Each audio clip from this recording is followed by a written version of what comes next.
Hey everyone, it's Daryl from ID Adventures, RVing in Real Life. We just wanted to do a short little video about our install of our Splendide washer and dryer combo. Irma and I got tired of paying out that money or whatever, going to the laundromats or even the park laundromats because the prices are just getting stupid. But anyway, we wanted to make a short little video about it. The machine's pretty cool. We like it.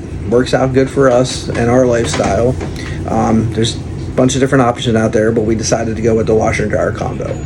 So it's a short little video. It's very informative. A lot of people ask me, hey, did you do it yourself? Yes, I did it myself, because if anybody knows me, I do everything myself. I don't pay anybody to do anything. If I don't know how to do it, I look it up on YouTube. Hence why I'm making this video for you to be able to possibly do it yourself. It's up to your mechanical ability. It's not that bad. It's really not that bad. So with that being said, if you have any questions, pop them in the comments or whatever. I'm happy to help or answer anything or whatnot. So, I also want to say, don't go by that sticker where it says drill here. Don't go by that. Try whatever you have to do to see if there's any studs or anything, any obstructions or anything behind there. Make sure you do that. All right. So without further ado, here's the video. I hope you enjoy it, and I hope it's informative for you. Take care.